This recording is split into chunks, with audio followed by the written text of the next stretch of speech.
Voilà, l'objet, c'est que ce soit vraiment informel, décontracté. Chacun, au fur et à mesure, pose ses questions. Voilà. C'est à vous. Hélène, tiens, honneur aux femmes. Oui, c'est mon tronche. Moi, je voulais savoir pourquoi, à la Masterclass, vous aviez parlé de la comédie et vous avez dit que c'était compliqué, un peu spécial de composer pour la comédie. Pour la musique, c'est plus facile avec le drame. C'est la comédie, je dirais que la musique doit passer à travers les gouttes. Donc, comme je disais hier, je déteste la musique qui fait rire, la musique poète-poète. Donc, il faut trouver un autre angle. Et parfois, c'était le cas avec James Hutt, mais aussi avec, je me souviens, avec Alain Chabat sur le Marsupilami. On a décidé que la musique devait se prendre extrêmement au sérieux. Et selon les situations, que ce soit une chose d'aventure ou une chose de comédie pure. Du coup, le décalage entre le sérieux de la musique et l'ironie de la scène renforce, à mon avis, la comédie. Mais c'est pas de la tarte. C'est difficile. Et puis en plus, la comédie, c'est extrêmement dialogué. Donc on a moins de place, on a moins de... oui, je le dis souvent, il faut passer à travers les gouttes. Moi, j'ai une question sur votre travail sur Coraline. C'est un peu une double question avec le studio américain et sur un film d'animation aussi, parce que c'est un procédé qui va beaucoup plus long sur la fabrication. Si vous pouvez nous parler un peu de... Alors sur la fabrication, ouais, c'est pour ça que j'aime tant travailler sur les films d'animation, c'est que j'ai vraiment du temps. Là par exemple, je travaille sur plusieurs films d'animation et je peux travailler sur les 3 quasiment ou 4 en même temps parce que le procédé est long. Ça me permet alors d'abord de changer d'avis, ce qui n'est pas toujours on n'a pas toujours cette chance quand on travaille sur des films où le délai de post-production est court. Ça me permet aussi d'écrire la musique en même temps que le film se monte, se construit, se tourne. Je suis même, je précède le tournage, ce qui est un luxe formidable pour un musicien. Alors avec les studios, avec Henri Selick, c'était presque un travail à l'européenne, parce qu'en fait j'ai eu affaire à lui quasi, et puis au producteur, mais c'était exclusivement un dialogue, un travail de réalisateur à metteur en scène. Mais avec quelqu'un de ce niveau-là, évidemment, c'est enthousiasmant. C'est enthousiasmant aussi parce que toutes les branches du film sont intéressantes. Par exemple, je travaille avec le monteur son, le créateur sonore, qui est un génie. Sa façon de mélanger les sons à ma musique, parce qu'il avait des maquettes à l'avance, était tellement harmonieuse, tellement naturelle, que j'ai rarement... Enfin si, en France, j'ai eu la chance de travailler avec aussi de bons monteurs son, mais on a rarement le temps de faire ce travail. Après aussi, ils ont une façon de travailler le mixage qui est très intéressante, parce qu'il y a un mixeur qui s'occupe du dialogue, des sons, et un autre exclusivement de la musique. C'est-à-dire qu'il place la musique dans l'espace. Et ça, ça change tout. Du coup, on entend tout. C'est-à-dire qu'on entend naturellement les dialogues, les sons, la musique, tout est à sa place.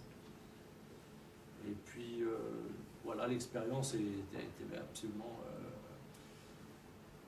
merveilleuse, parce qu'en plus, ça faisait longtemps que j'attendais un film dans cet esprit. Il y a tout. Il y a le rêve enfantin, une angoisse terrible. Parfois, c'est un film d'épouvante.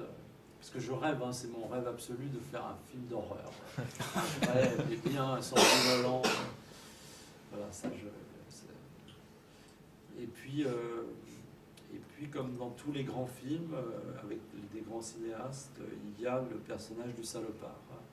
Et donc là, c'est l'autre mère. Et c'est le personnage qui m'intéressait le plus à traiter.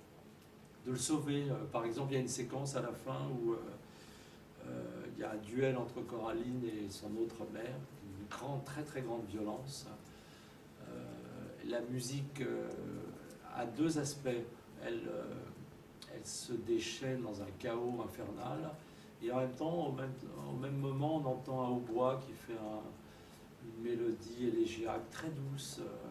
Et cette mélodie, je pense, crée de l'empathie sur le personnage de l'autre mère, alors que l'autre, pendant la musique, montre la violence de la scène.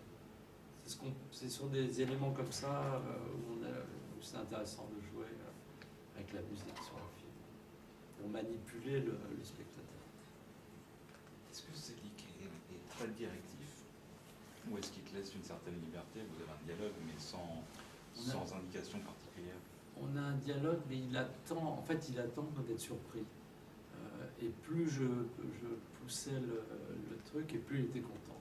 En fait, mais ça c'est ça, les très bons metteurs en scène, ils vous laissent croire que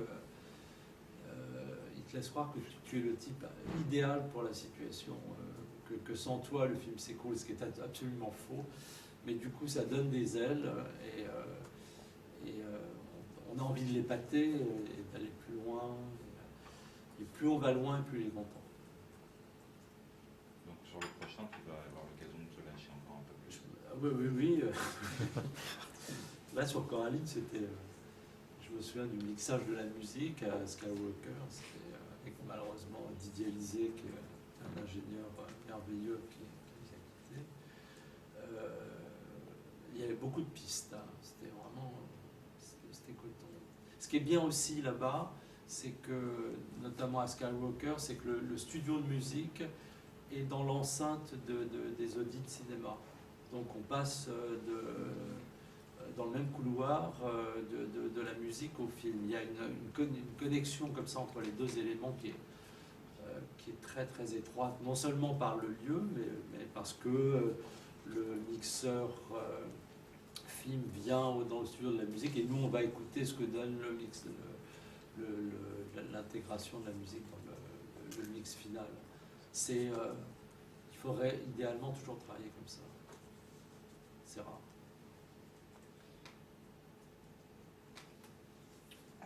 Vous composez aussi pour le théâtre, Oui.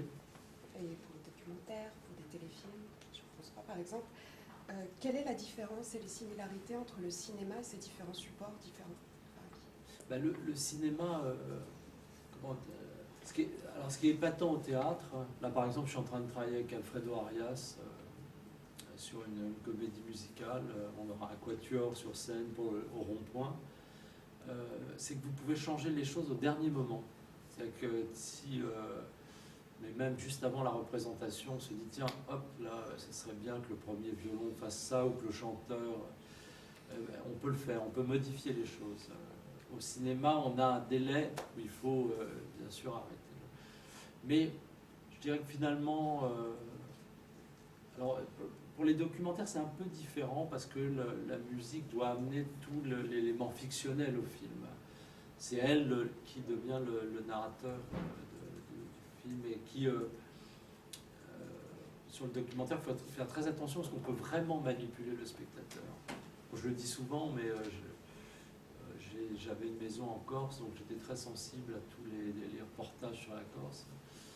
Et je voyais beaucoup de choses où on montrait, il ne se passait absolument rien à l'image, mais la musique, souvent les miennes d'ailleurs, des trucs de serial killer,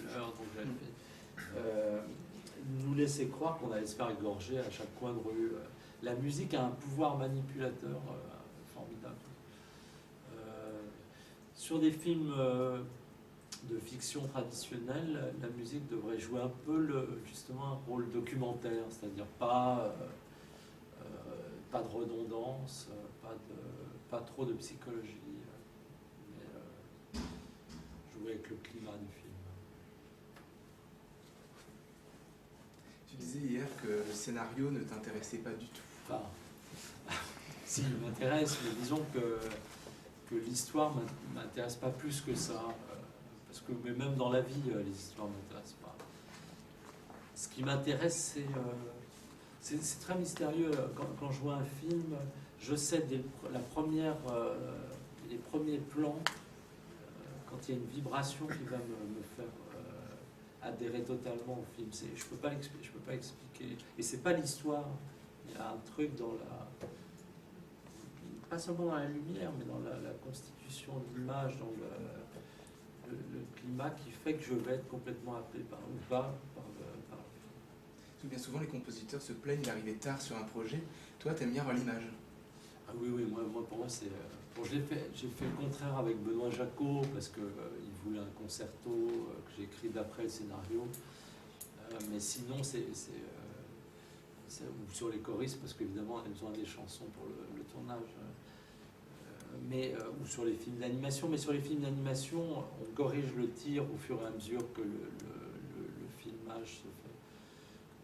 Ouais, j'ai besoin de voir justement la vibration de l'image pour commencer à écrire. Et c'est mon cauchemar quand on me dit alors l'histoire. C'est quoi, tu peux me raconter l'histoire de mon film? Non, mais je suis incapable. D'ailleurs, j'ai toujours été incapable de raconter des histoires. Sauf quand elles sont fausses, bien sûr. Parce que finalement, la musique peut même transformer le scénario. C'est-à-dire qu'avec Benoît Jacot, tu disais que tu aimerais faire un film d'horreur. Et pour moi, en fait, ta musique a transformé Les Adieux à la Reine en film d'horreur, quelque part. Oui, c'est vrai. C'est vrai que ces couloirs de Versailles, on a vraiment l'impression que les rats fuyaient le navire. Enfin, il y a pour moi quelque chose de terriblement angoissant et qui relève effectivement un peu du film d'horreur. Donc la musique a accusé, et Benoît était d'accord avec ça, a accusé cet effet de panique absolue. Et comme si d'ailleurs la musique venait du décor, comme si la musique était tapie derrière les murs des couloirs de Versailles. J'aurais un peu un follow-up. Du coup, comme vous dites, vous avez besoin de l'image. Tom Twicker, qui a composé la bande originale de Cloud Atlas, lui disait que justement, il préférait que la bande originale soit complètement unique et sans avoir aucun rapport avec l'image pour justement influencer le scénario et influencer les réalisateurs dans la construction du film. Oui, mais je dirais que finalement c'est presque la même chose. C'est-à-dire que la musique devient un élément autonome, un personnage autonome du film. Moi, encore une fois, l'image, c'est pas du tout, c'est pas le scénario qui m'a, c'est d'une autre nature. Ça conditionne les tonalités, l'orchestration, mais j'essaie pas d'attendre l'image pour voir ce qui va se passer ou comment un personnage va évoluer dans le film. Donc finalement, peut-être que on fait la même chose en s'y prenant en sens inverse, mais ça rejoint un peu cette idée. Jean-Pierre Jeunet disait hier qu'il travaillait avec des compositeurs, à partir de Amélie Poulain, qu'il avait travaillé avec Étienne Tiersen en prenant des musiques préexistantes. Et en fait, apparemment, c'est un peu sa nouvelle méthode pour faire des musiques de films. Et il travaille avec des compositeurs, mais en leur demandant des morceaux préexistants et en faisant son propre montage. Donc j'aimerais savoir ce que tu en penses de cette méthode où finalement le compositeur il donne juste des musiques, mais il n'y a pas forcément... Il n'y a pas de collaboration, quoi. Ah, c'est tout à fait...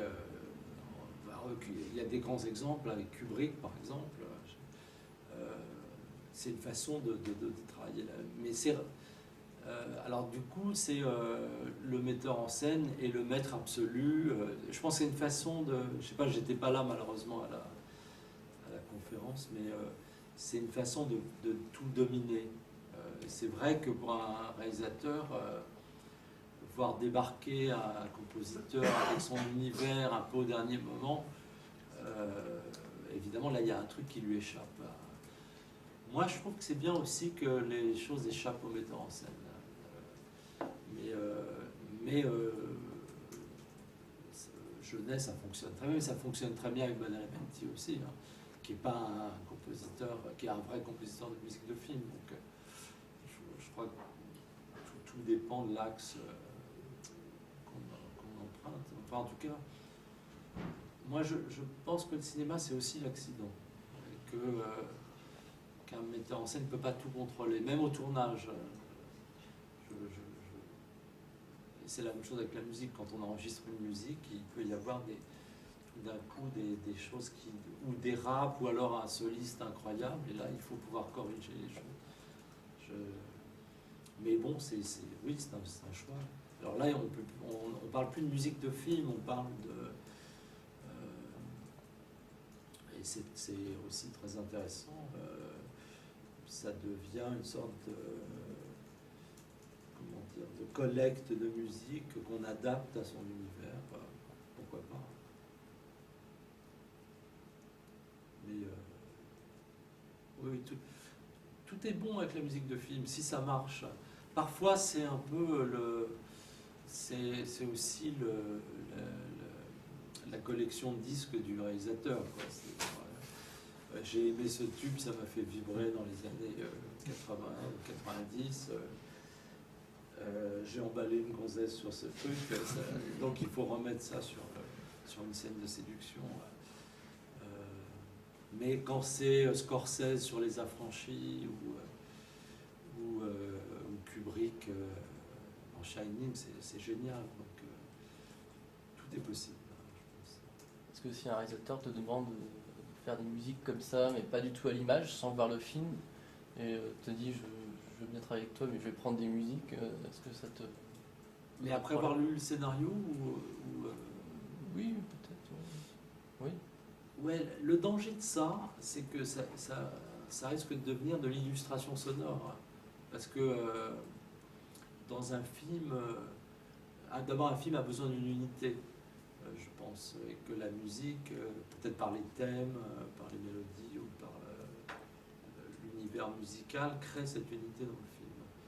Si on prend des choses hybrides comme ça et qu'on les met bout à bout, sauf encore une fois chez des très grands cinéastes, il y a ce danger que la musique devienne de l'illustration sonore, parce qu'effectivement, il y a un tel réservoir génial de musique qu'on pourrait utiliser Stravinsky, Bach, Stockhausen, Björk, tout ce qu'on aime et tout ce qu'on pense pouvoir servir le film. Mais ça m'intéresserait quand même, cela dit, parce que j'aime bien les partis pris extrêmes. Donc je serais curieux de voir comment ça marche. Mais pas avec n'importe qui. Un peu sur le thème aussi des musiques préexistantes, comment tu fonctionnes avec les musiques temporaires? Je les écoute pas. Jamais. Je les ai écoutées et ça m'a fait faire des trucs à la manière d'eux. Donc je demande aux réalisateurs de me... Ils le savent d'ailleurs. Parce que quand on découvre un film avec une musique temporaire, on a déjà une indication biaisée de l'univers du film. Donc je discute des emplacements, mais je leur demande de ne pas mettre de... Je trouve ça atroce. Hein. Encore une fois, après on se fait à faire du sous John Williams, du sous Basic Instinct, oui, je prends souvent cette comparaison. C'est comme si on habillait une actrice d'aujourd'hui avec une robe de Grace Kelly. Ça me paraît ridicule. Pour moi, chaque film est un objet unique, singulier, et la musique devrait, en principe, n'appartenir qu'à ce film.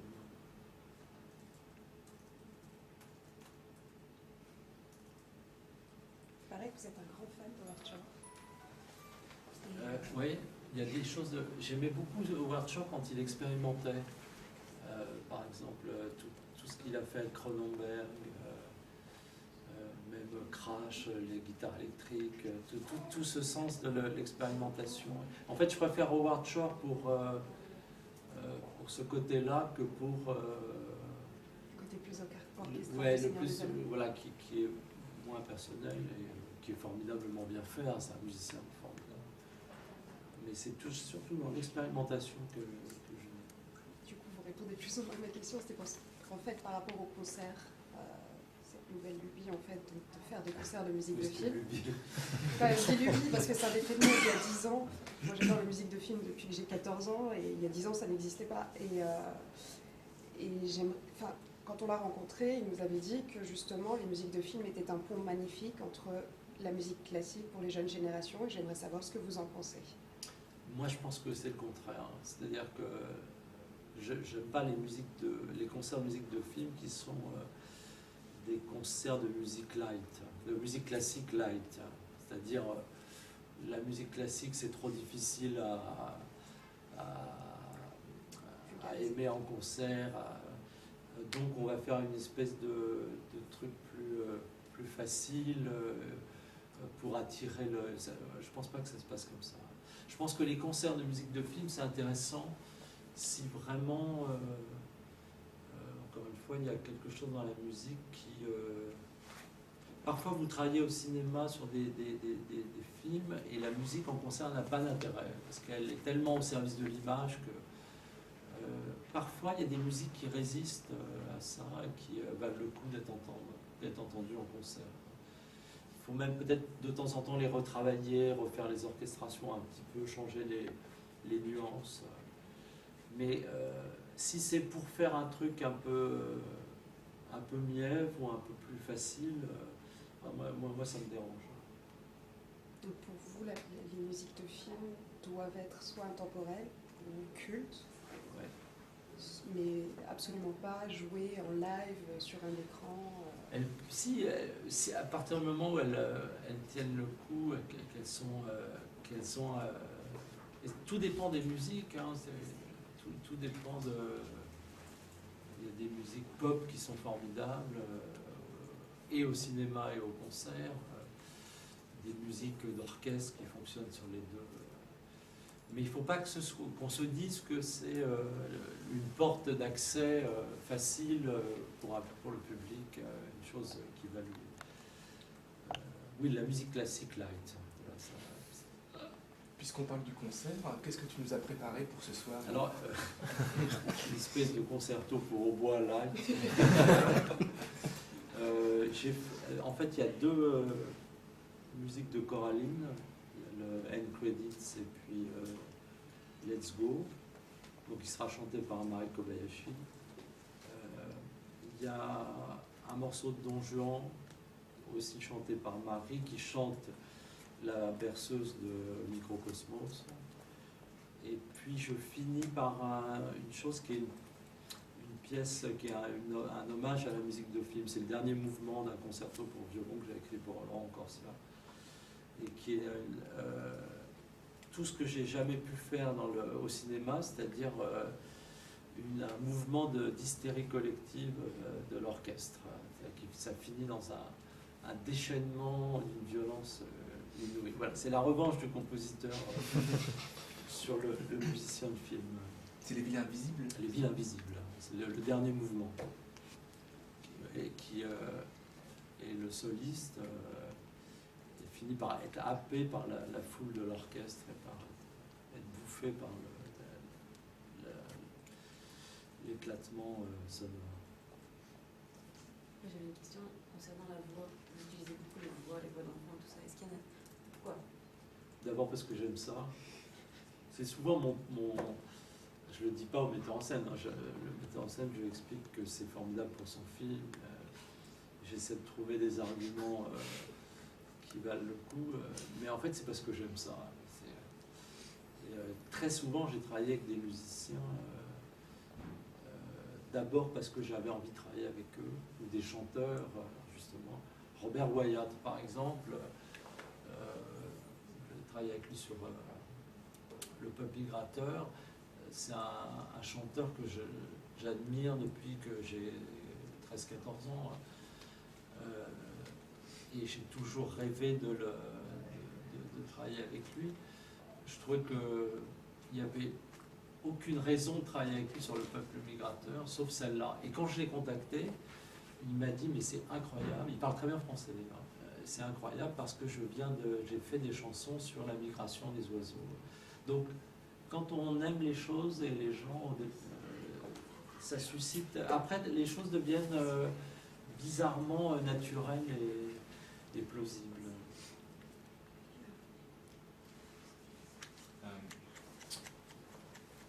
Qu'est-ce que tu fais quand tu ne travailles pas sur un film? Est-ce que tu composes pour toi? Est-ce que tu composes tous les jours? Ouais, en fait, je compose parce que pour être tout à fait honnête, je suis très très paresseux, enfin oisif. Et très longtemps, je me mettais au dernier moment à écrire les musiques des films pour me laisser aller à l'oisiveté totale. Et puis, je me suis rendu compte que finalement, écrire, c'est un muscle. Là, par exemple, cet été, je me suis arrêté 3 semaines d'écrire. Et je peux vous dire que pour revenir, c'est un truc... Donc, pour le paresseux que je suis, j'ai compris qu'il fallait écrire tous les jours. Quoi qu'il arrive, c'est la meilleure façon d'entretenir... Non, puis aussi par passion. Oui, j'écris, j'essaie d'alterner la musique pour le cinéma avec la musique pour le concert. Et je pense que je vais de plus en plus développer cette branche-là. Et rapport à la musique de concert ou musique de film jouée en concert, est-ce que tu penses que une bonne musique de film ou une musique de film doit pouvoir être écoutée complètement indépendamment du film? Est-ce qu'une bonne musique de film est avant tout une bonne musique? Ouais, je pense. Les musiques de film, elles meurent un peu avec le film. En fait, elles sont en boîte, elles sont dans la boîte. Tout d'un coup, les mettre en lumière comme ça au concert, ça permet d'avoir une autre relation, d'avoir une autre vision, si on peut dire, de la musique. Mais je rêve. Alors, l'autre problème et moi c'est un de mes problèmes, c'est que comme souvent je travaille avec une sorte de bric-à-brac sonore, puisque des jouets, des objets du quotidien. Après en concert, c'est pas facile. Là déjà à la répétition de Microcosmos, on commence par des tuyaux d'enfants qu'on agite, et j'ai vu que un des percussionnistes a failli avec ça éborgner son collègue. Donc c'est pas facile. Le peuple migrateur, on faisait des rythmiques avec des ailes, des battements d'ailes et des chiffons. Enfin, en concert, c'est un peu difficile. Mais non, c'est intéressant. Et par exemple, je rêverais d'entendre le Casanova de Fellini en concert, enfin de Nino Rota, vous voyez quoi. Tout d'un coup, on a une autre perception de la musique. Je pense que n'importe quelle des musiques que tu as écrites pour le cinéma pourrait potentiellement jouer au concert. Non, il y a vraiment des musiques qui sont faites pour être totalement planquées dans le film. Et je pense que ce ne serait pas intéressant de les entendre. Et puis d'autres qui seraient trop compliquées, mais ça m'amuserait beaucoup de montrer comment le bruitisme, enfin le bruitage, comment on appelle ça, mélangé aux instruments traditionnels peut se faire. Alors ça demande vraiment une préparation assez lourde. Pour prolonger ce que disait Sylvain sur le fait est-ce qu'une musique de film est une bonne musique, t'est-il arrivé un peu comme pour la métaphore vestimentaire, si par exemple un costumier devait faire le costume de quelqu'un qui devait s'habiller mal dans le personnage, est-il arrivé de pouvoir oublier ton érudition de musicien pour faire une musique sur mesure? Oui, parce que je pense qu'on n'est pas là pour faire le petit malin. Il faut qu'on s'adapte quand même. Et finalement, on apprend en s'adaptant, en faisant du sur-mesure, comme tu dis. J'ai bien répondu là, ou est-ce que j'ai bien répondu? On est schizophrène de toute façon. On a affaire à un metteur en scène, il y a son film, et c'est plus que le metteur en scène, je pense que c'est le film qui conduit tout. Parfois, il faut absolument trahir le metteur en scène. Il ne faut pas lui dire. Voilà, il y a plein de caméras. Je suis Il faut lui laisser croire que... Il faut dire oui, tu as raison, et parfois, si on pense vraiment qu'il se trompe, il ne faut pas hésiter à le trahir. C'est la meilleure façon de ne pas trahir le film. Le film est beaucoup plus important que le metteur en scène. Tu parles de trahison, est-ce que dans le sens inverse, on t'a déjà trahi en rejetant ce que tu avais fait pour un film? Il y a plusieurs façons de trahir une musique de film. C'est par exemple la mixer trop fort. C'est-à-dire alors qu'on voulait une musique vraiment à peine perceptible, si tout d'un coup elle éclate, alors là elle casse complètement l'effet qu'on voulait. Ça c'est L'autre truc, c'est quand le metteur en scène ou le réalisateur aime bien un thème et qu'il le déplace, qu'il le met là. Alors, du coup, il tue l'architecture, la construction musicale à travers le film. Mais bon, en même temps, on sait très bien qu'on va être trahi. Il faut être un poil maso quand même pour faire de la musique. C'est formidable et en même temps, on sait très bien que le Kingston qui va passer à 300 mètres va l'emporter parfois sur une modulation qu'on aimait bien, sur une orchestration, enfin un passage. Mais c'est la règle.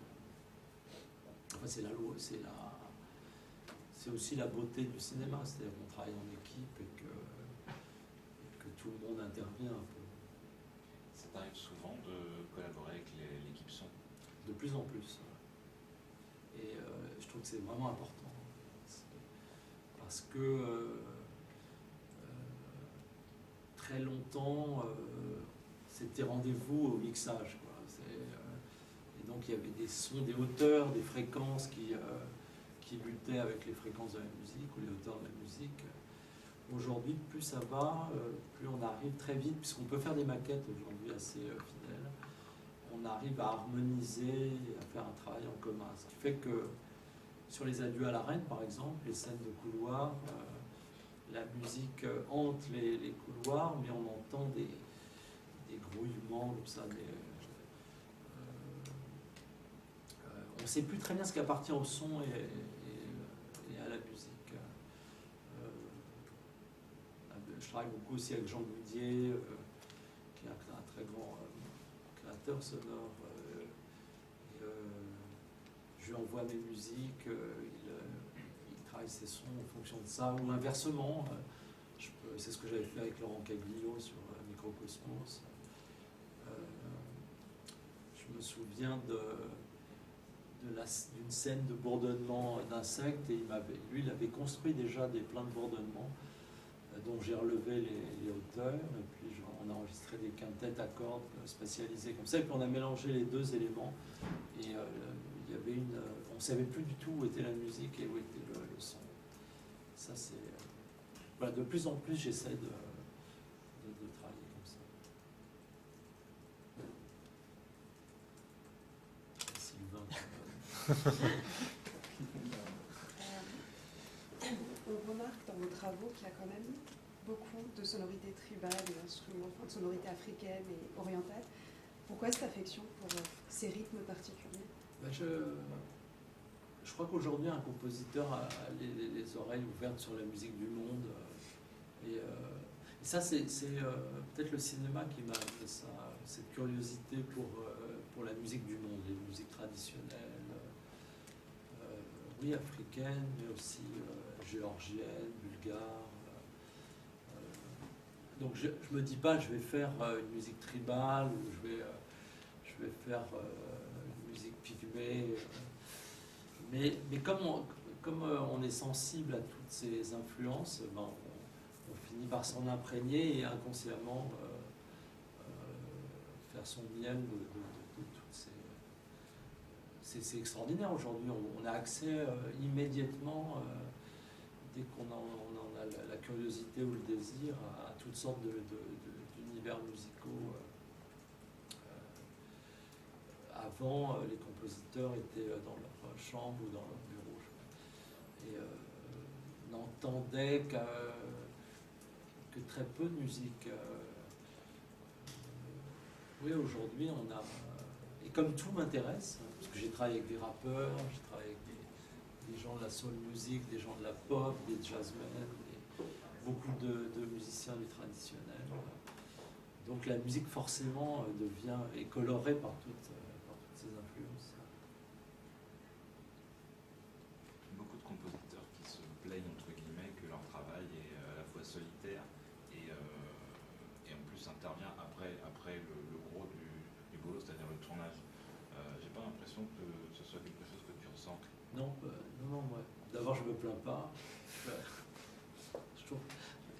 Je pense qu'il ne faut pas avoir trop d'ego quand même quand on fait ce métier. La beauté du cinéma, c'est la collaboration, c'est le groupe.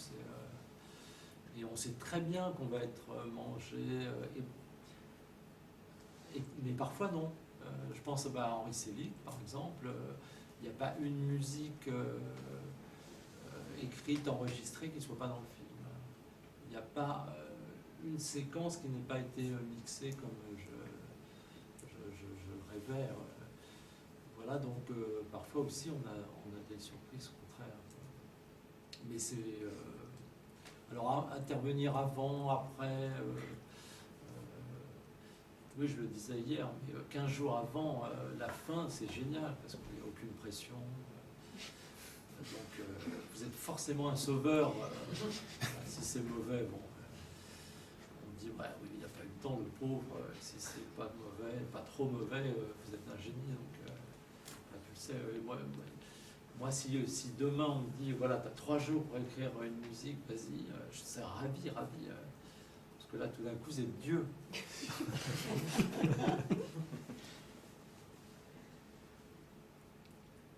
C'est quasiment impossible de composer quand même une musique en 3 jours avec, avec des accords et des arrangements qui donnent justice. Il y a une sorte, je me souviens sur, je crois que c'est sur Comme un aimant, où, en tout cas sur les orchestrations, j'ai dû faire ça en quelques jours, jour et nuit, et il y a un moment où on est comme en apesanteur. Les idées viennent, hop, on écrit, c'est comme si la musique nous était dictée. C'est très bizarre. Alors ça vient peut-être justement de ce peu de temps. Alors j'ai des techniques pour ça. Pas de café, de l'eau et des sushis. Alors si vous avez vraiment des boulots intenses, avec un délai très court, je vous conseille le sushi, c'est très très bon. Sur Océan, où je faisais quasiment les orchestrations qu'on enregistrait, c'était quand même assez comique sur un film pareil. L'orchestre me voyait manger des sushis. C'était thématique. Et ça vraiment, je vous assure, on a l'esprit clair, on a moins besoin de sommeil. Voilà, oui, il y a une sorte d'urgence qui est assez dangereuse, il faut faire gaffe, mais qui est assez jubilatoire quand ça marche. Tu orchestres toujours tout, tout seul? Oui. Jamais d'orchestrateur? J'ai jamais travaillé avec un orchestrateur. Ça m'aurait pas amusé du tout. Puis j'aurais pas su comment travailler, quoi lui, qu'est-ce que je lui donne.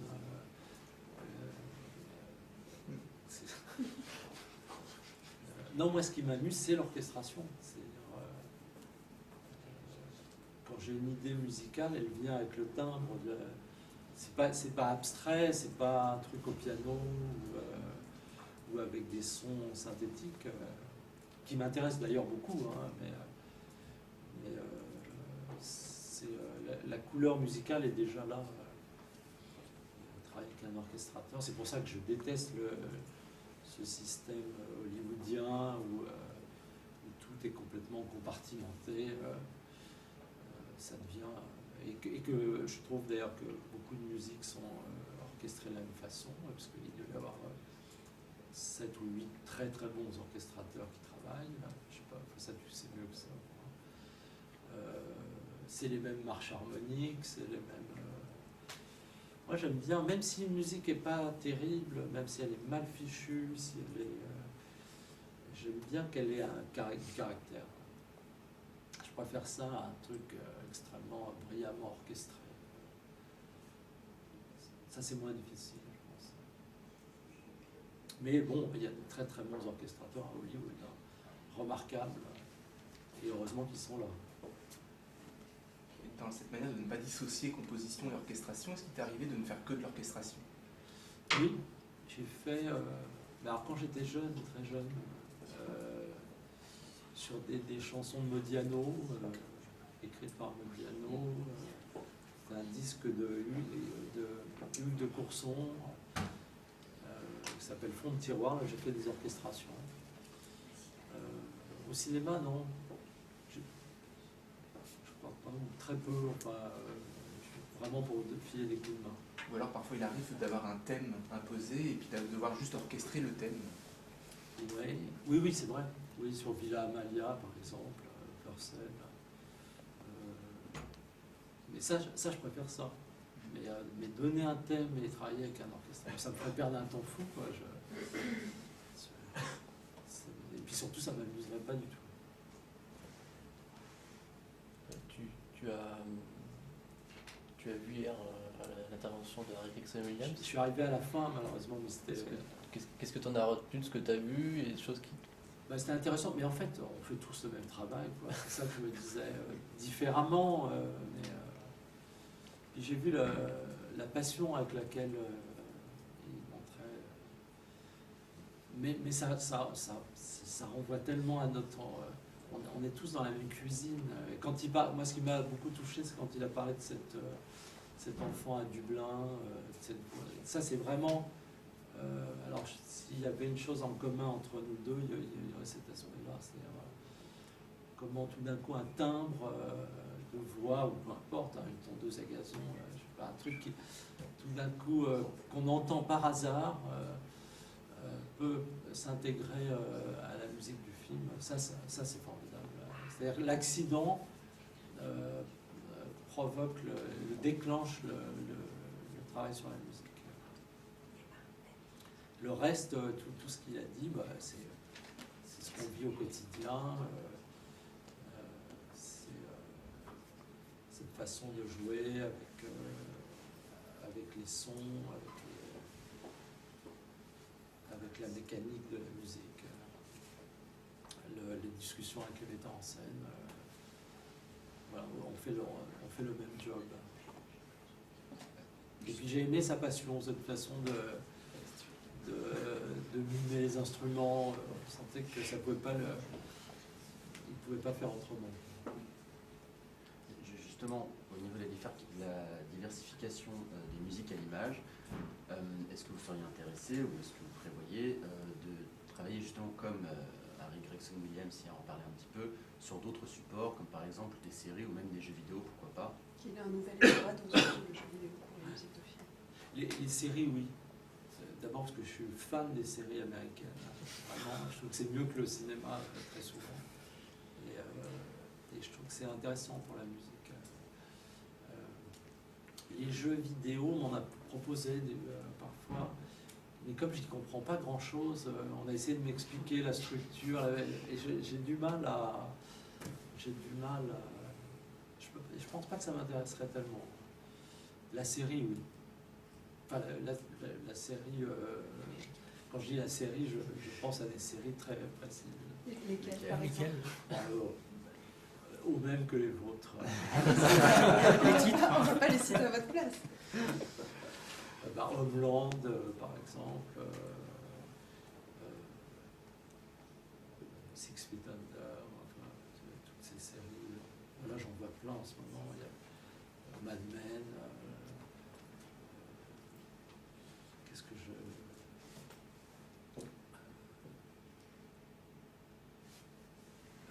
ce truc avec le type qui a un cancer et qui... Breaking Bad. Voilà, ça c'est... Voilà. Ça c'est bon. Déjà, ça j'en ai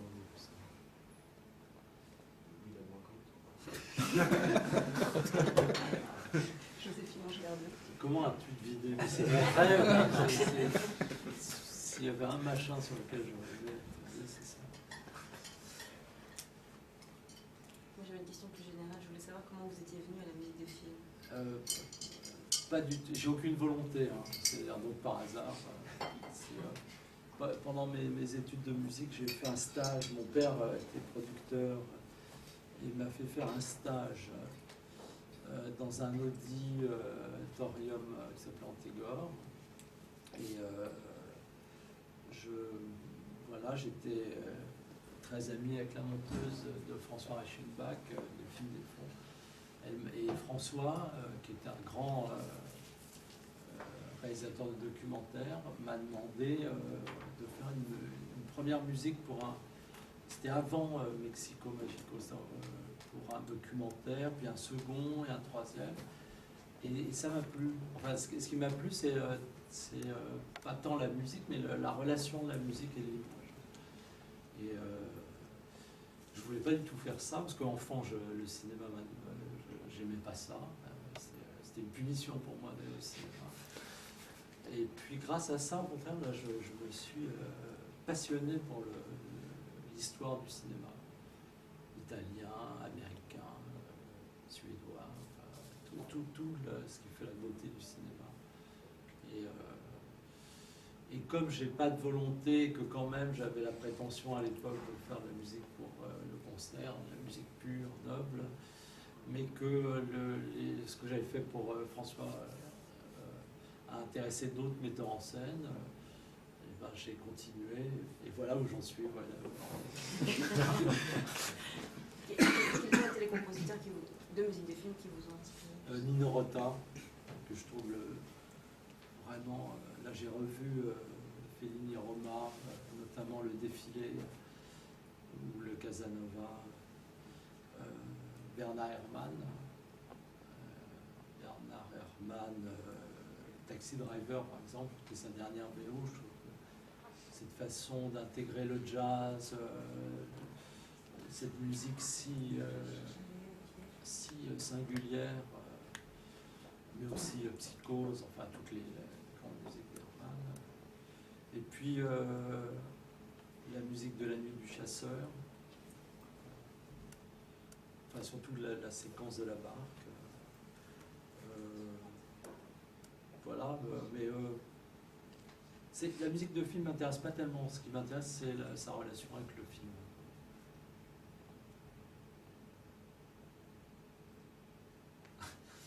Il est consterné quand il regarde. Non, pas du tout. Non, je me demandais si t'en écoutais beaucoup en dehors, en fait. Ben, non, en fait, ces gens que tu apprécies. Oui, je suis toujours curieux de... Mais c'est surtout en voyant les films. Je repère la musique quand je la trouve très bonne, et là ça me déconnecte souvent du film. Ou alors quand elle est très mauvaise, et là ça me déconnecte encore plus du film. Mais je suis pas non plus, je vais pas au cinéma en me disant tiens, je vais écouter la musique. Je vais d'abord par curiosité voir le film. Le film, c'est le Dieu, hein. C'est le maître.